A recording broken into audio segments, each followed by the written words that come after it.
이제 두 개의 장이 남았습니다. 제4부 54장 1. 겨울은 쉽사리 물러날 것 같지 않았다.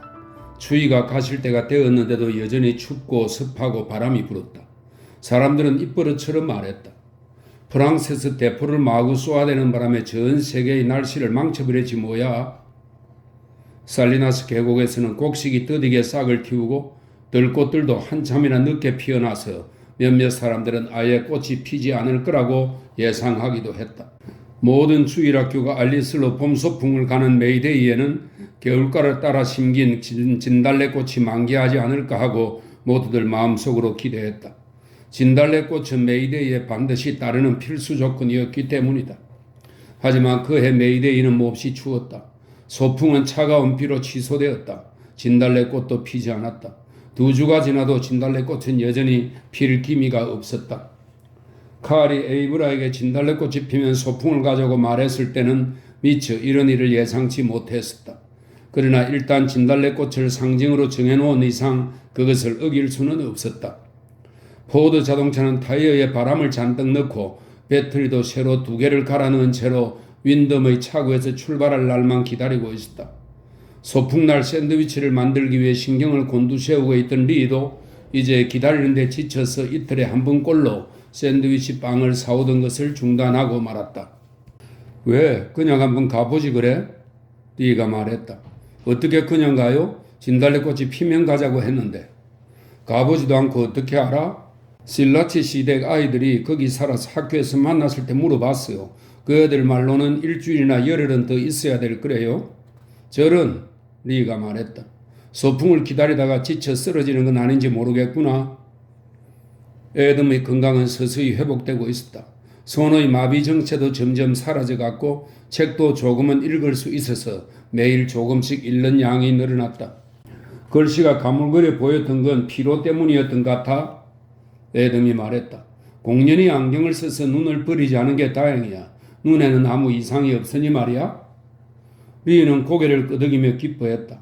그는 샌프란시스코까지 가서 필요한 책을 구해오기도 하고 우편으로 각종 소책자들을 주문하기도 했다. 그리하여 뇌의 해부학적 구조와 뇌 손상 및 뇌혈전증의 정세관에 두루 섭렵하게 되었다. 리는 예전에 히브리어 동사 하나를 두고 요모조모로 깊이 파헤쳤던 것처럼 무서울 정도의 집중력을 발휘하여 연구하고 자문했다. 의사 머피는 그러한 리에 대해 자세히 알게 되고부터 더 이상 그를 중국인 하인이라 깔보지 않고 오히려 존경하기에 이르렀다. 머피는 진단과 치료에 관한 리의 새 문헌들을 빌려다 보기까지 했다. 그는 동료인 에드워드에게 말했다. 저 중국인은 뇌일혈의 병리학에 관해 나보다 더 자세히 알고 있더군. 아마 지식면에서는 자네한테도 뒤지지 않을 걸세. 머피는 애정과 노여움이 뒤섞인 미묘한 의조로 말했다. 의사들은 평범한 사람들의 의학적 지식에 대해 무의식적으로 신경을 곤두세우기 마련이다. 리가 애덤의 상태에 대해 의사에게 보고했다. 제가 보기엔 흡수작용은 계속 전에 비슷한 환자를 본 적이 있네. 그러면서 의사는 희망적인 이야기를 들려주었다. 재발이라도 할까봐 늘 걱정입니다. 리가 말했다. 그건 신께 맡기는 수밖에 없지. 머피 의사가 말했다. 구멍난 자전거 튜브를 떼우듯 사람의 동맥을 떼울 수는 없어. 그건 그렇고 자네 환자의 혈압을 잴 때는 어떻게 하나?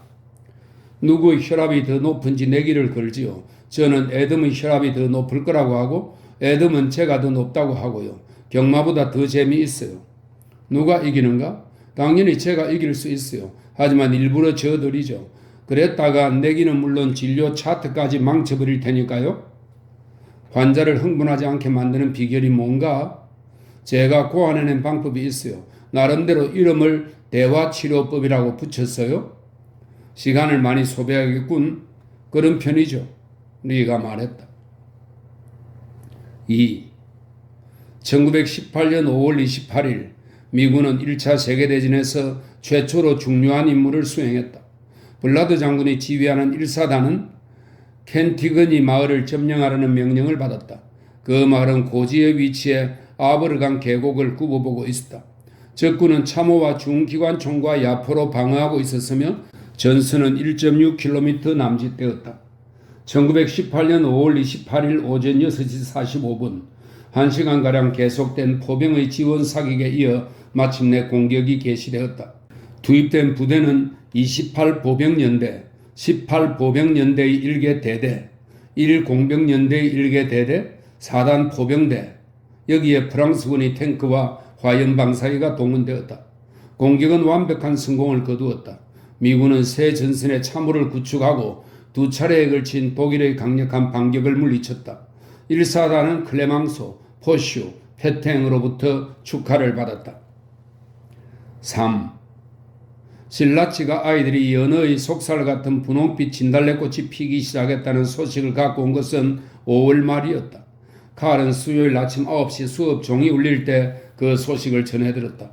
그는 영어 수업을 받으러 허겁지겁 교실로 달려갔다. 노리스 선생님이 나지막한 교단 위로 막 올라섰을 때 칼은 손수건을 흔들고는 요란하게 코를 풀었다. 그런 다음 남자 화장실로 달려가 벽 너머 여자 화장실에서 물 내리는 소리가 들릴 때까지 기다렸다. 그는 지하실 문을 통해 밖으로 나온 뒤 붉은 벽돌담에 바싹 붙어 걷다가 온나무를 끼고 살금살금 돌아 교정에서 빠져나갔다. 그리고 학교 건물이 보이지 않을 만큼 멀리 벗어나자 걸음을 늦추고 에이브라가 뒤쫓아 올 때까지 기다렸다. 꽃이 언제 폈대?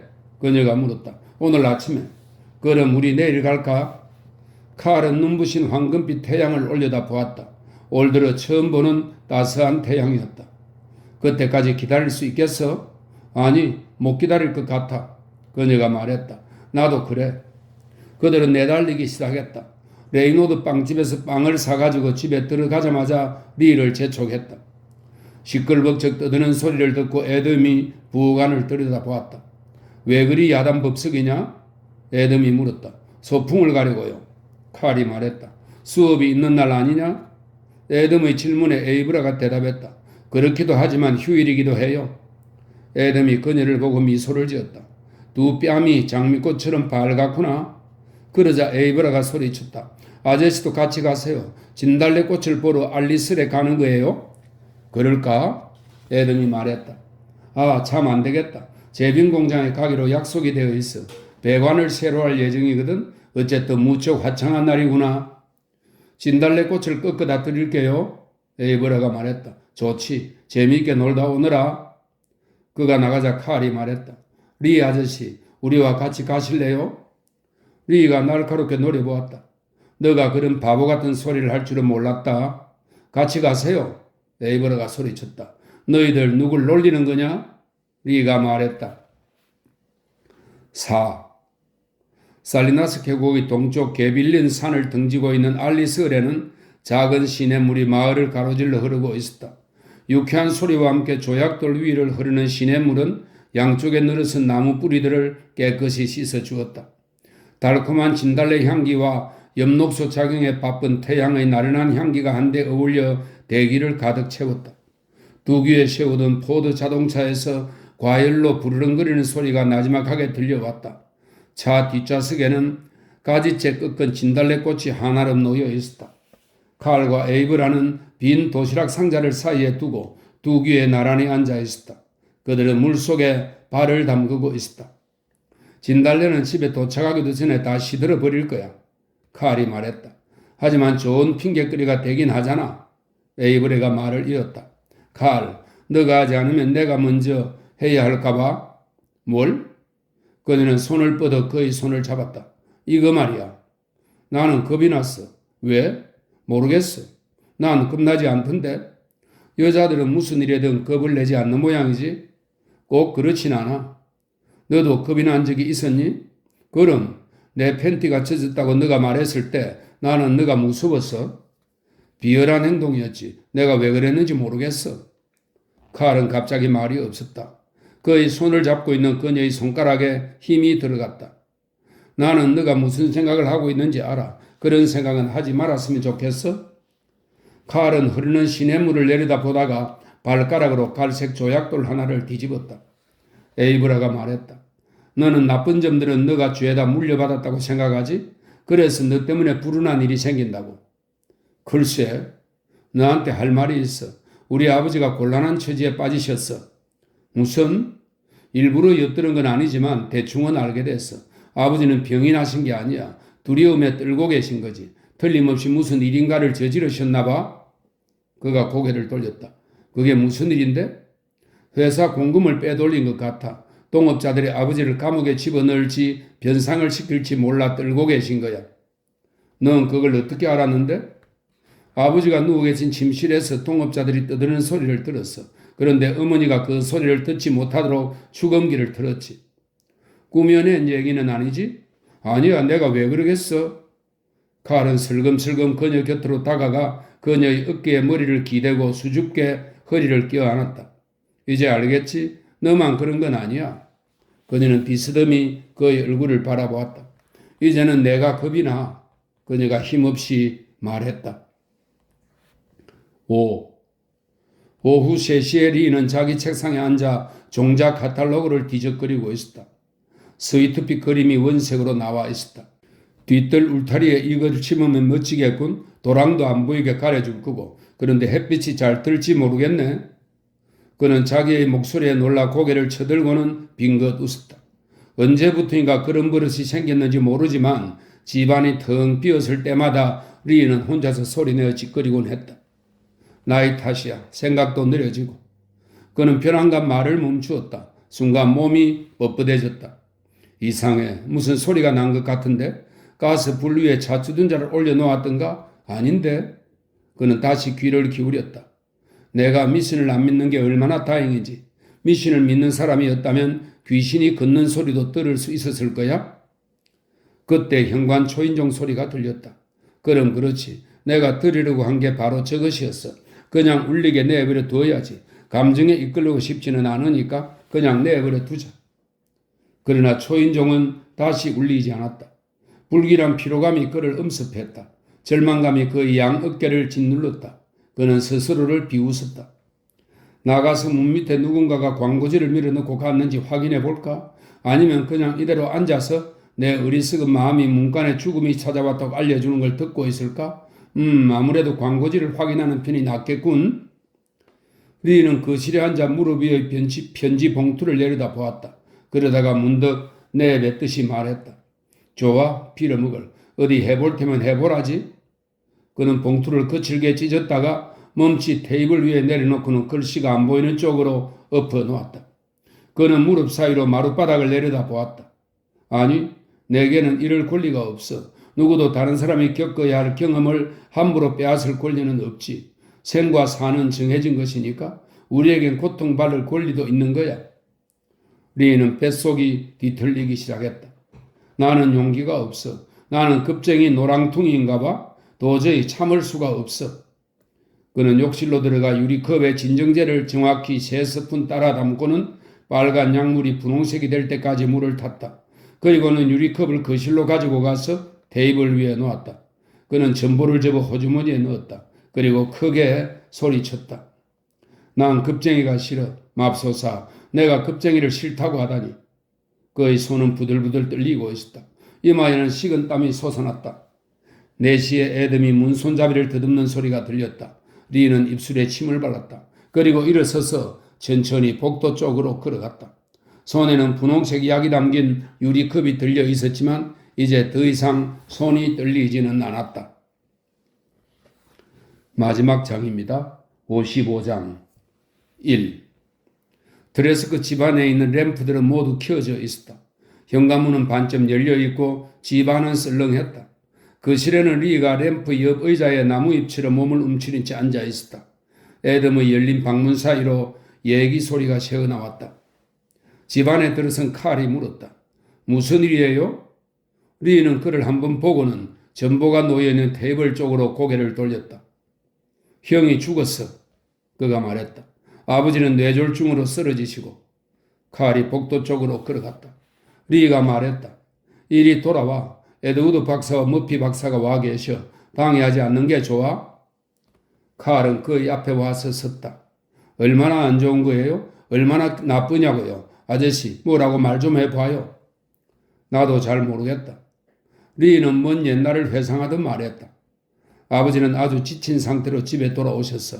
하지만 난 전보를 읽어드릴 수밖에 없었단다. 그분에겐 그럴 권리가 있으니까. 약 5분 동안 큰 소리로 그 말을 몇 번씩이나 되풀이해서 중얼거리셨어. 그러다 결국 그 말이 뇌 속으로 들어가 폭발한 것 같아. 의식은 있어요? 리는 지친 듯이 말했다. 앉아서 기다리렴 칼. 무엇보다 침착해야 한다. 나도 그러려고 애쓰고 있어. 칼은 전부를 집어들어 냉혹하고 엄숙한 사망 통지문을 읽었다. 그때 에드워드가 왕진 가방을 들고 나왔다. 그는 가볍게 고개를 끄덕이고는 밖으로 나가서 조용히 문을 닫았다. 머피는 가방을 테이블 위에 내려놓고 앉았다. 그러고는 한숨을 내쉬었다. 에드워드가 나더러 얘기를 하라고 했어. 아버지는 어떠세요? 칼이 다급하게 물었다. 우리가 아는 만큼 있는 그대로 말해주겠네. 이제 자네가 이 집의 가장이니까 칼. 자네는 뇌졸중이 어떤 병인지 알고 있나? 그는 칼의 대답을 기다리지 않았다. 뇌졸중은 한마디로 뇌 속에서 피가 새어 나오는 거야. 뇌의 특정 부위가 그 영향을 받게 되지. 이미 전부터 피가 조금씩 새어 나오기 시작했었어. 리는 다 알고 있지? 그렇습니다. 리가 대답했다. 의사는 그를 힐끗 바라보고는 다시 눈길을 칼에게 돌렸다. 왼쪽에 마비가 왔어. 오른쪽은 부분적으로 마비가 되었고 왼쪽 눈은 완전히 시력을 잃은 것 같아. 물론 단정할 수는 없지만 요컨대 자네 아버지는 거의 가망이 없으시네. 말은 하실 수 있나요? 조금은 하실 수 있지만 힘드실 거야. 피곤하게 하지 말게. 칼은 적절한 말을 찾으려고 애를 썼다. 회복 가능성은 있습니까? 이번처럼 심한 경우라도 재흡수가 이루어진 경우가 있다는 얘기는 들은 적이 있네. 하지만 직접 본 건 아니야. 그럼 돌아가신다는 건가요? 그거야 알 수 없지. 일주일을 사실 수도 있고 한 달, 1년, 어쩌면 2년을 더 사실지도 몰라. 당장 오늘 밤에 돌아가실 수도 있고. 저를 알아보실까요? 그건 직접 확인해 봐야 할 거야. 오늘 밤엔 내 간호사를 보내주겠지만 앞으로는 전속 간호사를 구해야 하네. 그는 자리에서 일어섰다. 안 됐네 칼. 하지만 잘 견뎌내도록 하게. 스스로 이겨내야만 해. 그는 말을 이었다. 사람들이 이런 일을 견뎌내는 걸 보면 감탄하지 않을 수 없네. 누구나 다 견뎌낼 수 있어. 내일은 에드워드가 올 걸세. 그럼 잘 있게. 의사가 손을 뻗어 칼의 어깨를 만지려고 했다. 칼은 몸을 피하면서 아버지 방 쪽으로 걸어갔다. 에덤의 머리에는 베개가 받쳐져 있었다. 얼굴은 피곤했지만 피부는 창백했고 꼭 담은 입가에는 미소도 불만의 기미도 없었다. 눈은 크게 뜨고 있었다. 동공의 안쪽과 그 주변까지 모두 들여다볼 수 있을 것처럼 깊고 맑은 눈이었다. 그 눈 역시 모든 것을 알지만 관심 없다는 듯이 침착해 보였다. 칼이 방 안으로 들어가자 그 눈길이 서서히 칼에게로 향했다. 처음에는 가슴께를 보더니 점점 위로 올라가 얼굴에서 멈추었다. 칼은 침대 옆의 딱딱한 의자에 앉아서 말했다. 아버지, 제가 잘못했어요. 에덤은 개구리처럼 두 눈을 천천히 끔뻑일 뿐이었다. 아버지, 제 말이 들리세요? 제 말을 알아들으시겠어요? 두 눈에는 아무런 변화도 움직임도 없었다. 저 때문이에요. 칼이 울음을 터뜨렸다. 형이 죽은 것도 아버지가 쓰러지신 것도 모두 제 탓이에요. 제가 형을 케이트의 집으로 데리고 갔어요. 어머니가 어떤 사람인지 보여줬다고요. 형은 그래서 도망을 친 거예요. 정말이지 저는 나쁜 일을 하고 싶지는 않지만 결국엔 하고 마는 것 같아요. 그는 아버지의 무서운 눈길을 피해 침대 옆으로 고개를 돌렸다. 그래도 그 눈을 피할 수는 없었다. 칼은 일생 동안 그 눈이 분신처럼 자기를 따라다니리라는 생각이 들었다. 그때 초인종 소리가 들렸다. 잠시 후 리의 등 뒤로 간호사가 따라 들어왔다. 건장한 체격에 시커멓고 수치 많은 눈썹을 가진 여자였다. 그녀는 옷가방을 열면서 수선을 피우기 시작했다. 환자는 어디 있죠? 아, 저기 계시구먼. 좋아 보이네요. 내가 할 일이 뭐 있겠어요? 저렇게 건강해 보이니 얼른 일어나셔서 제 뒤치다꺼리를 해주셔야 되겠네요. 나를 돌봐주실래요? 잘생긴 아저씨? 그녀는 에덤의 어깨 밑으로 튼실한 팔을 집어넣어 가뿐하게 그를 이렇게 앉히고 오른손으로 그를 지탱하면서 왼손으로 베개를 툭툭 쳐서 바로 한 다음 그를 다시 눕혔다. 차가운 얼음 베개는 좋아하지 않으세요? 가만히 있자. 욕실은 어딘가? 무명증과 변기는 있어요? 내가 잘 간이 침대도 갖다 주시겠어요? 필요한 것은 모두 적어주시오. 리가 말했다. 환자를 위해 도움이 필요하면 도움이 왜 필요하겠어요? 우리는 아주 잘 지낼 텐데요. 안 그래요, 잘생긴 아저씨? 리와 칼은 부엌으로 돌아갔다. 리가 말했다. 저 여자가 오기 전에는 너에게 저녁을 먹일 작정이었는데 좋든 나쁘든 어떤 목적을 위해 음식을 이용하는 사람이 있지 않니? 아마 저 여자가 그런 것 같구나. 이제 저녁을 먹든지 말든지 너 마음대로 하려무나? 칼은 그를 향해 씩 웃어 보였다. 억지로 먹이려고 했다면 짜증이 났을 거예요. 하지만 그렇게 나오시니 샌드위치나 하나 먹겠어요? 샌드위치는 없어. 한 개만 먹고 싶은데요? 이래서 탈이라니까? 안 되는 걸 두고 때를 쓰면 될 줄 알아? 그럼 샌드위치는 안 먹겠어요. 파이 남은 건 좀 있나요? 파이라면 빵 상자에 많이 있지. 하지만 좀 눅눅할 텐데. 눅눅한 게 더 좋아요. 칼은 파이를 접시에 한가득 담아와서 자기 앞에 내려놓았다. 그때 간호사가 부엌 안으로 고개를 들이밀었다. 맛있어 보이네요. 그녀는 냉큼 하나를 집어 한 입에 빼어 물고는 말했다. 크라우 약국에 전화를 걸어서 필요한 물건이 있는지 알아봐야겠어요. 전화는 어디 있죠? 친구들은 어디다 보관하세요? 제 침대는 어디에 놔 주실 거죠? 이 신문은 다 읽은 건가요? 전화가 있다고 그러셨죠? 그녀는 파이 하나를 더 집어들고 나갔다. 리가 조그만 소리로 물었다. 아버지가 너에게 말씀을 하셨니? 칼은 멈출 수가 없는 듯 계속해서 고개를 절레절레 저었다. 무서운 일이 일어날지도 몰라. 하지만 의사 선생님 말이 옳아. 너는 어떤 일이든 견뎌낼 수 있어. 그런 점에서 우리는 참 대단한 동물이지. 난 견뎌내지 못할 거예요. 칼이 맥없이 뇌까렸다. 나는 견딜 수 없어요. 절대 견뎌내지 못한다고요. 아마도 난 리가 그의 손목을 거칠게 움켜쥐었다. 뭐라고? 이 쥐새끼 같은 녀석. 더러운 개자식. 호강이 끼워서 그런 소리가 나오지? 그따위 생각은 당장 집어치워. 대체 무슨 근거로 너의 슬픔이 내 슬픔보다 더하다고 생각하는 거냐? 슬퍼서 그런 게 아니에요. 내가 무슨 짓을 했는지 아버지께 다 말씀드렸어요. 나는 형을 죽인 살인자예요. 아버지도 다 알고 계시다고요. 아버지가 그렇다고 말씀하셨어? 어서 사실대로 말해. 아버지가 뭐라고 하셨는지. 굳이 말씀하실 필요도 없었어요. 눈에 다 나타나 있었으니까요. 눈으로 말씀하셨어요. 난 이제 도망칠 곳이 없어요. 꼼짝없이 붙들렸다고요. 리가 한숨을 내쉬며 그의 손목을 놓아주었다.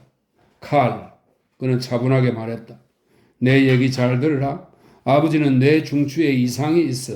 그분의 눈에 무언가가 나타난 것은 시력을 지배하는 뇌의 한 부분에 압박이 생겨서 그런 거야. 아버지가 책도 못 읽던 일을 기억하지? 그건 눈 때문이 아니라 압박 때문이었어. 아버지가 정말 너를 질책했는지 그건 알 수 없는 일이야. 알 수 없고 말고. 아버지는 나를 꾸짖으셨어요. 나는 알아요. 아버지는 나들을 살인자라고 했다고요. 그렇다면 아버지는 너를 용서하실 거다. 그건 내가 장담하지. 그때 간호사가 문간에 나타났다. 뭘 장담한다는 거죠, 찰리? 나한테도 커피 한 잔 주겠다고 약속했잖아요. 곧 드리죠. 환자 상태는 어떻습니까? 아기처럼 자고 있어요. 뭐 읽을 거리 좀 없나요? 어떤 걸 좋아하시는지 발의 피로를 잊을 만큼 내 마음을 홀딱 사로잡는 것이면 돼요. 커피를 갖다 드리죠. 프랑스 여왕이 쓴 저속한 이야기책이 하나 있기는 합니다만 내용이 좀 지나쳐서 커피하고 함께 갖다 줘요. 그녀가 말을 이었다. 칼, 잠을 좀 자지 그러니? 아버지는 나와 찰리가 밤새 지킬 테니까 걱정 마. 찰리, 그 이야기책 잊지 말고 갖다 줘요. 리는 가스 스토브 위에 커피 포트를 올려놓았다. 그리고는 식탁으로 돌아와서 말했다. 칼, 왜요? 에이브라한테나 가보렴. 2. 칼이 깔끔한 현관 앞에서 초인종을 연거푸 눌러댔다. 급작스레 불이 켜지고 빗장 여는 소리가 들리더니 에이브라의 어머니가 고개를 내밀었다. 에이브라를 만나러 왔습니다. 칼이 말했다. 그녀는 기가 막힌 듯 입을 크게 벌렸다. 뭐라고? 에이브라를 만나러 왔어요. 안 돼. 에이브라는 잠자리에 들어서 어서 꺼져. 칼은 버럭 소리를 질렀다. 에이브라를 만나러 왔다니까요. 어서 가라니까. 안 가면 경찰을 부르겠어. 그때 집안에서 에이브라의 아버지가 소리를 질렀다. 무슨 일이야? 누가 온 거야? 신경 쓰지 말고 어서 주무세요. 몸도 성치 않으면서 제가 알아서 할게요. 그녀는 칼에게 다시 몸을 돌렸다. 어서 내 집 현관에서 나가거라. 초인종을 또 울리면 경찰을 부르겠어. 당장 꺼져. 문이 쾅 닫히고 빗장이 걸리고 현관 등불이 꺼졌다. 칼은 어둠 속에서 미소를 지으며 서 있었다. 톰 마크 경관이 어슬렁어슬렁 걸어오면서 이봐 칼 거기서 뭐하는 거야? 하고 말하는 장면이 상상되었기 때문이다. 에이브라의 어머니가 다시 안에서 소리쳤다. 다 보고 있어. 어서 가지 않고 뭐하는 거야? 현관 밖으로 나가란 말이야. 그는 천천히 밖으로 걸어나와 집으로 향했다. 한 블록도 채 가지 못했을 때 에이브라가 뒤쫓아왔다. 그녀는 몹시 숨을 헐떡였다. 뒷문으로 나왔어.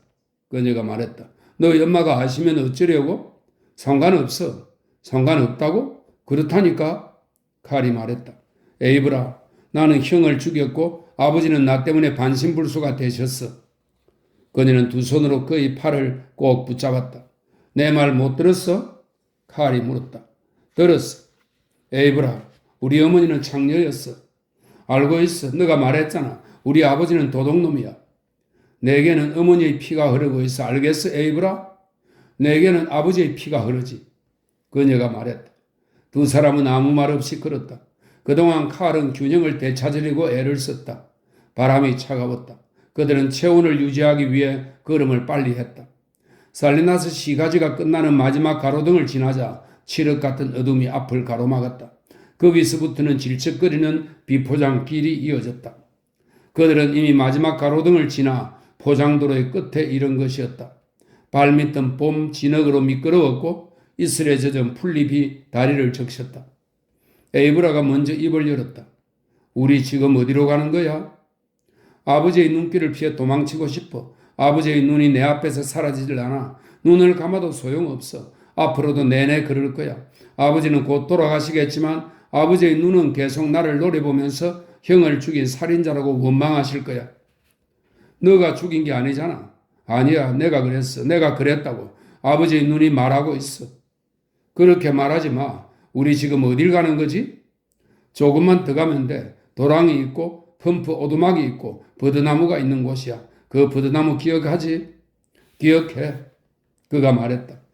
가지들이 텐트처럼 늘어져서 그 끝이 땅바닥까지 닿지. 나도 알아. 오후가 되면, 특히 햇살이 눈부신 오후가 되면 너와 아론은 나무가지를 헤치고 안으로 들어가곤 했어. 보는 사람은 아무도 없었지. 그럼 너는 우리를 봤니? 물론이야. 줄곧 지켜보고 있었어. 칼이 말을 이었다.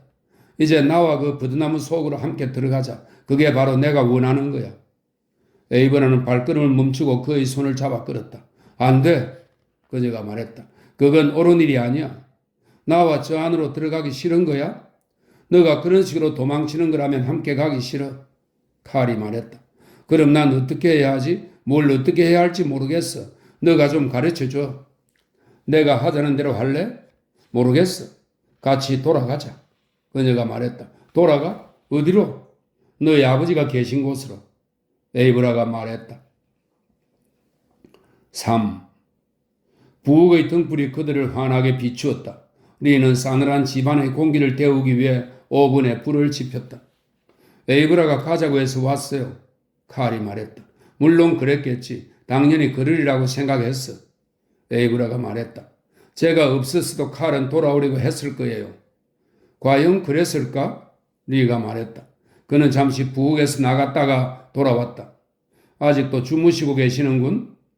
리는 도자기 병과 속이 비치는 작은 술잔 3개를 식탁으로 가져왔다. 언젠가 본 기억이 나요. 칼이 말했다. 그렇겠지. 리는 까만 술을 잔에 따랐다. 한 모금 마시고 입안에서 혀끝으로 굴려보렴 에이브라는 팔꿈치를 식탁에 껴었다. 칼을 도와주세요. 그녀가 말했다. 아저씨는 모든 걸 포용할 수 있잖아요. 제발 그를 도와주세요. 모든 걸 포용할 수 있는지 없는지는 나도 모르겠다. 리가 말했다. 한 번도 시험해볼 기회가 없었으니까 지금껏 나는 불확실하다기보다도 불확실한 걸 제대로 처리하지 못하는 사람들과 항상 함께 있었어. 그래서 울 때도 혼자 울어야 했지. 울다뇨? 아저씨가요? 세뮤얼 해밀턴 씨가 세상을 떠났을 때는 촛불이 꺼지듯 온 세상이 캄캄해진 것 같았다. 나는 그분의 사랑스러운 창조물을 보려고 촛불을 다시 켰지. 그런데 그분의 자식들은 마치 무엇인가 복수라도 당하듯 이 세상에 내팽겨치고 찢기고 파멸되더군. 자, 그 오가피주를 입안에서 혀로 굴려봐. 그는 다시 말을 이었다. 나는 스스로 내 어리석음을 깨달아야만 했어. 내 어리석은 생각이 뭐였는 줄 아니? 악한 자는 살아서 번창하는데 선한 사람은 멸망한다는 거였단다.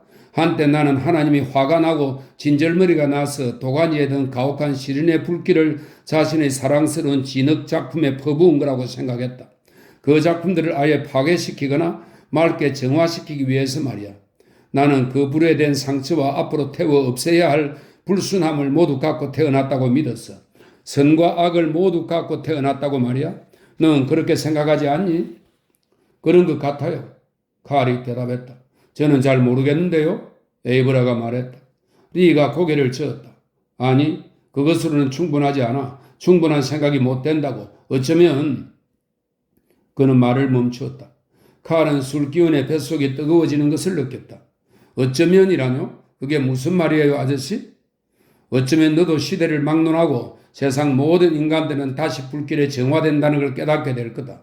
도공이 아무리 늙었다고 해서 얇고 튼튼하고 속이 비치는 완벽한 자기를 만들고자 하는 욕망까지 잃어버렸겠니? 그는 술잔을 들어 불빛에 비춰보았다. 모든 불순물을 태우고 거기에 찬란한 액체를 담기 위해서는 더 많은 불이 필요하지. 그러다 보면 결국 재가 산더미처럼 남든지 아니면 이 세상 누구도 결코 포기할 수 없는 완벽함이 남든지 할 거다. 리는 술잔을 비우고 나서 큰 소리로 말했다. 칼, 내 말 잘 들으라. 우리를 창조한 것이 무엇이든 그것이 우리의 노력을 멈추게 할 수 있다고 생각하니? 모르겠어요. 칼이 말했다. 지금은 그 말을 받아들일 수 없다고요. 거실에서 간호사 육중한 발소리가 들려왔다. 그녀는 벌컥 문을 열고 들어와 에이브라를 바라보았다. 에이브라는 팔꿈치를 식탁에 괴한 채 손바닥으로 두 뺨을 감싸고 있었다. 간호사가 말했다. 주전자 있어요? 환자들은 목이 마르기 쉬우니까 물 주전자를 가까이 놓아두어야 해요. 아시겠지만? 그녀는 설명조로 말했다. 환자들은 입으로 숨을 쉰답니다. 잠이 깨셨나요? 리가 물었다. 주전자는 저기 있어요. 지금 잠에서 깨서 쉬고 계세요. 얼굴을 씻기고 머리를 빗겨드렸어요. 아주 착한 환자예요. 나를 향해 미소까지 지으려고 하시더라고요. 리가 일었었다. 칼, 어서 가자. 에이브라도 함께 갔으면 좋겠어. 그래야만 해. 간호사는 싱크대에서 주전자에 물을 채우고는 그들보다 앞서서 다름질을 쳤다. 그들이 방 안에 들어갔을 때 애덤은 베개를 등에 받치고 비스듬히 일어나 있었다. 하얀 두 손은 손바닥을 아래로 한 채 양 옆구리에 얹혀 있고 손가락 마디부터 손목까지 힘줄이 붉어져 있었다. 얼굴은 백납처럼 창백했으며 날카로운 이목구비가 더욱 도드라져 보였다. 그는 파리한 입술 사이로 천천히 숨을 쉬고 있었다. 머리에만 집중적으로 비치는 램프 불빛이 그의 파란 눈에 반사되었다. 리와 칼과 에이브라는 발치에 나란히 섰다. 애덤의 눈길이 그들을 향해 차례로 움직이더니 인사라도 하듯 입술을 살짝 달싹거렸다. 간호사가 말했다. 어때요? 환자분 안색이 아주 좋죠? 내 애인이에요. 잘생긴 애인이죠? 쉿, 리가 말했다. 내 환자를 피곤하게 만들지 말아요. 잠깐 나가주시죠. 리가 말했다. 의사 선생님께 보고하겠어요? 그러자 그는 간호사를 향해 몸을 획 돌리며 소리쳤다. 당장 나가서 문을 닫으라니까 나가서 보고서나 써요. 중국 놈에게 지시를 받다니. 칼도 거들고 나섰다. 어서 나가 문을 닫아요. 그녀는 자신의 분노를 표시라도 하듯 나가면서 문을 쾅 닫았다. 애덤이 그 소리에 놀라 눈을 깜박였다. 리가 말했다. 애덤, 미간이 넓은 파란 두 눈이 목소리의 주인공을 찾아 움직이다가 마침내 리의 빛나는 밤색 눈과 마주쳤다. 리가 다시 말했다. 애덤, 제 목소리가 들리는지 제 말을 알아듣고 계시는지 모르겠군요. 당신의 손에 마비가 오고 그를 잊지 못했을 때 저는 나름대로 최선을 다해 조사해 보았습니다. 그러나 당신 자신이 아니고는 누구도 이해할 수 없는 게 몇 가지 있었죠. 어쩌면 당신은 그 눈 속에서 명민하게 살아 움직이고 계신지도 모르고 혼란스러운 잿빛 꿈속을 헤매고 계신지도 모르겠습니다. 갓난아이처럼 빛과 움직임만을 감지하고 계신지도 모르죠. 당신의 뇌에 손상이 와서 완전히 새로운 인간이 되어버린 건 아닌지, 그토록 친절했던 당신은 이제 비열해졌을 수도 있습니다. 무섭도록 정직했던 당신이 지금은 성을 잘 내고 불의를 그냥 보아넘기는 사람이 되었는지도 모릅니다. 하지만 진실을 알 수 있는 사람은 당신 자신 말고는 아무도 없어요. 애덤, 제 말 들리세요? 파란 눈이 흔들리면서 스스로 스르르 감겼다가 다시 떠졌다. 리가 말했다. 고마워요, 애덤. 지금 제가 드리는 부탁이 얼마나 어려운 건지 잘 압니다. 그럼에도 간곡히 부탁드립니다. 여기 당신의 아들, 하나뿐인 당신의 아들 칼렙이 있습니다. 그를 한번 보세요, 애덤. 힘없는 눈이 칼에게로 옮겨졌다. 칼은 입술을 들썩거렸으나 아무 소리도 낼 수 없었다. 다시 리가 말했다. 당신에게 남은 생이 얼마나 될지 모르겠습니다. 꽤 오랫동안 사실 수도 있고 1시간을 사실 수도 있어요. 그러나 당신의 아들은 살아남을 겁니다. 결혼을 하고 자식을 낳아서 당신의 후손으로 남게 될 거예요. 리는 손으로 눈물을 훔쳤다. 칼은 홧김에 일을 저질렀답니다. 당신이 그를 받아들이지 않았다고 생각했기 때문이에요. 그 분노의 결과로 그의 친형이자 당신의 아들인 아론이 죽은 겁니다. 칼이 힘겹게 입을 열었다. 리 아저씨, 이제 그만하세요. 아니, 해야겠어. 리가 말했다. 이로 인해 아버지가 돌아가시는 한이 있더라도 꼭 해야만 해. 내 뜻대로 할 거다. 그는 슬픈 미소를 지으며 다른 사람의 말을 인용했다. 잘못이 있다면 그건 내 탓이오. 리는 어깨를 똑바로 펴고 냉철하게 말했다. 당신의 아들은 죄의식에 사로잡혀 그의 제정신이 아닙니다. 도저히 견뎌내지 못할 정도에 이르렀어요. 끝내 그를 거부하여 파멸시켜서는 안 됩니다. 제발 그를 파멸시키지 마세요, 애덤. 리의 목소리에 거친 숨소리가 울려 나왔다. 애덤, 그에게 당신의 축복을 내려주세요. 죄의식에 사로잡혀 혼자 괴로워하도록 내버려 두지 마세요. 애덤, 제 말이 들리세요? 칼에게 당신의 축복을 내려주세요. 애덤의 두 눈이 환하게 빛나더니 이내 스스로 감겼다. 그러고는 다시 떠지지 않았다. 그의 양미간에 주름이 잡혔다. 칼을 도와주세요, 애덤. 그를 도와주세요. 다시 기회를 주세요. 자유롭게 해주세요. 인간이 짐승보다 나은 이유는 자유가 있기 때문이 아닙니까? 그를 해방시켜 주세요. 당신의 축복을 내려주세요. 침대 전체가 흔들리는 것처럼 보일 만큼 애덤은 무섭게 집중했다. 그는 고통스럽게 가쁜 숨을 몰아쉬면서 아주 천천히 오른손을 들어 올렸다. 그 손은 2-3cm쯤 올라갔다가 다시 떨어졌다. 리는 몹시 초췌해 보였다. 그는 침대 위쪽으로 가서 시트 자락으로 환자의 얼굴에 흐르는 땀을 닦아주었다. 그러고는 감긴 눈을 내려다보며 나지막이 말했다. 고마워요, 애덤. 정말 고마워요. 당신은 내 친구예요.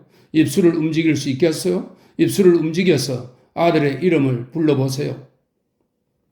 애덤은 지친 눈으로 칼을 바라보았다. 그의 입술이 조금 벌어지는가 싶더니 이내 다물어졌다가 다시 움직이려고 했다. 곧이어 그의 가슴이 불룩하게 부풀어 올랐다. 그의 입에서 거친 숨이 뿜어져 나왔다. 입술 사이로 한숨 소리도 새어나왔다. 한숨에 섞여나온 속삭임이 허공에 매달려 있는 것 같았다. 팀 쉘. 이윽고 눈이 감기면서 그는 영원히 잠들었다. 예, 존 스타인백의 에덴의 동쪽은 여기까지입니다. 제일 끝부분이 참 감동적이네요. 그 뒤에 번역한 정희성 선생이 쓴 작품 해설 글이 있습니다. 한번 읽어보겠습니다. 작품 해설. 자연과 인간을 사랑한 작가. 존 어니스트 스타인백은 1900년대의 급격 변하는 미국 사회의 단면을 문학적으로 형상화한 대표적인 작가 중 한 사람이다. 그는 특히 1차 세계대전이 끝난 뒤 미국 문단의 주역으로 떠오른 잃어버린 세대를 이은 1930년대의 사회주의적 리얼리즘을 대표하는 작가로 알려져 있다. 1929년의 경제대공황으로 당시의 미국 사회는 불황이 심각해지면서 어수선하고 암울했다. 하루가 멀다하게 은행과 공장이 문을 닫았고 그에 따라 거리에는 실업자들이 넘쳐났으며 사람들은 궁핍에 허덕였다. 이 같은 위기의 시대를 배경으로 유행한 것이 인간의 삶과 사회의 문제를 사실대로 묘사한 자연주의 문학이었는데, 스타인백은 서민들, 특히 빈민계층과 소외계층, 경제권을 잃은 소수민족들의 삶을 따뜻한 시선으로 그린 작품을 잇따라 발표했다. 그리고 그때마다 찬사와 비판을 동시에 받으며 미국 문단에 크고 작은 반향을 불러일으켰다. 스타인백은 1902년 2월 27일 미국 캘리포니아주 살리나스에서 독일계 아버지와 아일랜드계 어머니 사이에서 태어났다. 아버지는 군청의 출납관리였고 어머니는 초등학교 교사 출신이었다. 그는 어머니의 영향으로 어렸을 때부터 책을 가까이 하게 되었다. 그가 어린 시절에 즐겨 읽은 책은 험정역 성서와 토머스 멜러리의 아스 왕의 죽음이었다고 한다. 스타인백의 작품에는 성서적 사고와 로맨티시즘이 짙게 깔려 있는데 이는 두 책의 영향을 받은 탓이라고 볼 수 있을 것이다. 아무튼 그는 독서와 함께 살리나스의 풍요로운 자연이 베풀어준 낭만적인 환경 속에서 감수성이 풍부한 청년으로 성장, 1919년에 스탠퍼드 대학에 입학했다. 하지만 가정 형편이 어려워 중도의 학업을 포기해야만 했다. 비록 학위를 받지는 못했으나 그는 대학 재학 중에 문학, 생물학, 그리스 고전 등을 두루 공부했다. 그는 한편 밀턴의 신라권을 비롯하여 도스토예프스키, 블로베르, 조지 엘리엇, 토마스 하디 등 19세기 리얼리즘 작가들의 작품을 탐독했다. 그리고 교내 기관지에 단편 소설과 시를 발표하며 작가의 꿈을 키워나갔다. 스타인백은 대학을 중퇴한 뒤 뉴욕으로 진출하여 아메리칸지의 기자로 활동했다. 하지만 객관적인 사실 보도가 아닌 주관적인 기사를 자주 썼기 때문에 해고되었고 그 뒤 이런저런 막노동을 하면서 생계를 이었다. 그러던 중 고향인 캘리포니아로 돌아와 별장지기를 하면서 1929년에 황금의 잔을 발표 작가의 길로 들었었다. 처녀작인 이 장편 소설은 영국 해적인 헨리 모건을 주인공으로 한 낭만적인 이야기인데 빛을 보지는 못했다. 그러나 결혼하고 2년 뒤인 1932년에 발표한 단편집 천국의 목장은 상당한 호평을 받았다. 가난과 싸우면서 생활하는 캘리포니아 농민들의 고달픈 삶을 그린 작품이다. 1933년에는 농민들의 토지에 대한 애착을 다룬 미지의 신에게를 발표했다. 하지만 이 작품은 별다른 주목을 받지 못했다. 스타인백에게 작가로서의 명성을 안겨준 최초의 작품은 1935년에 발표한 도로티아 평원이다.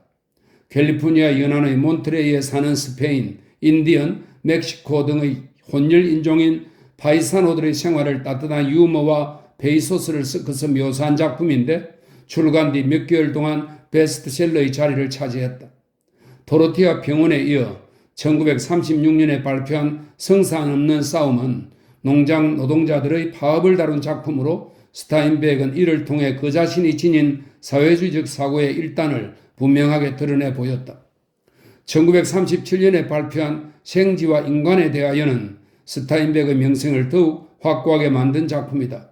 두 명의 이주 노동자들의 우정을 그린 이 작품은 출간되자마자 베스트셀러가 되었고 연극 무대에 올려져 뉴욕 비평가상 최우수 연극상을 받기도 했다. 이듬해에는 주로 소년 시절을 소재로 하여 잡지에 게재했던 단편 소설을 엮은 긴 계곡을 출간했다. 그리고 1939년에는 그의 대표작인 분노의 포도를 발표했다. 목숨과도 같은 토지를 잃고 이주길에 오른 농장 노동자의 비참한 노정을 통해 자본주의 사회의 모순과 결함을 고발한 이 작품은 출간되자마자 정치적 사회적 문제화되어 캘리포니아와 오클라호마 법정에서 금수 판정을 받았다. 그러나 독자들로부터 선풍적인 인기를 끌면서 단분의 베스트셀러 1위에 올랐으며 이듬해에는 퓰리츠 상을 수상하는 영예를 안았다. 그리고 존 포드 감독에 의해 즉각 영화화되기도 했는데 이 역시 대단한 호평을 받았다. 1942년에는 노르웨이 한 마을 주민의 독일군에 대한 저항을 묘사한 다리치다를 출간했다. 이 무렵 스타인백은 첫 아내인 캐럴 해닝과 이혼하고 이듬해 거빈돌린 콩그와 결혼했다.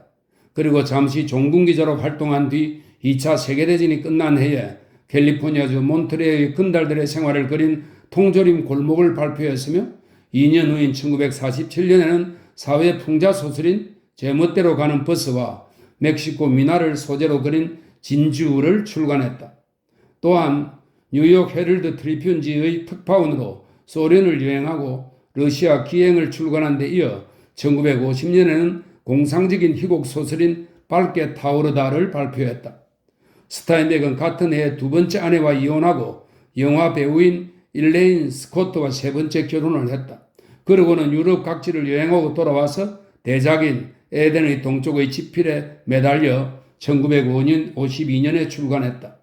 그 뒤 1954년에는 통조림 골목의 속편인 즐거운 목요일을, 1957년에는 프랑스의 정치적 소대를 빌려 미국 사회를 풍자한 피핀 4세의 짧은 치세를 발표했다.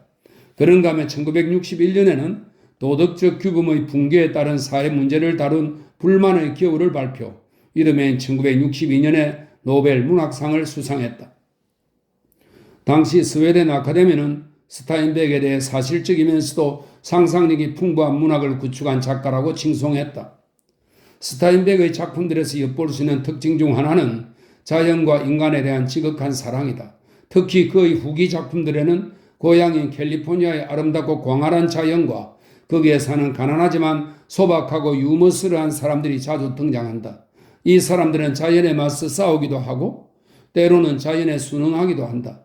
스타인백은 이런 사람들의 삶을 따뜻하면서도 열정적인 필지로 그려냈다. 그리고 1968년 12월 20일 66세를 일기로 뉴욕에서 세상을 떠났다. 웅대한 스케일의 휴먼 드라마. 대다수의 평론가들은 존 스타인백의 대표작으로 분노의 포도와 함께 에덴의 동쪽을 꼽는다. 그런데 작가는 두 작품 중에서도 에덴의 동쪽에 더 무게를 둔 듯하다. 이 작품을 두고 내 최고의 대표작으로 이전에 쓰는 다른 작품은 이 작품을 쓰기 위한 준비였다라고 말한 바 있기 때문이다. 작가는 이 작품을 집필하기 2달 전에 나는 살리나스 계곡에 대한 이야기를 소재로 인류 전체의 축도를 보여줄 것이라고도 말했다. 이 말대로 에덴의 동쪽은 작가의 고향인 캘리포니아 주의 살리나스 계곡을 무대로 미국의 서부 개척 시대에서부터 1차 세계대전까지의 사이러스 트레스크가와 세뮤얼 해밀턴가 이렇게 두 가문의 3대에 걸친 이야기를 다룬 작품으로 인간에 대한 작가의 폭넓고 깊이 있는 이해와 문학적 역량이 총결집된 웅대한 스케일의 휴먼 드라마이다. 구약 성서에 나오는 아담과 이브의 원죄의식, 카인과 아벨의 갈등 구조를 모델로 한 이 작품에는 선과 악, 사랑과 정오, 삶과 죽음 등 인생의 대립적인 양면성이 극명하게 나타나 있다. 작가는 이 작품을 통해 인간이 언제까지 원죄라는 굴레에 얽매여 있어야 하는지, 또 인간 스스로 죄를 다스릴 수 있는지 등의 근원적인 질문을 던진다.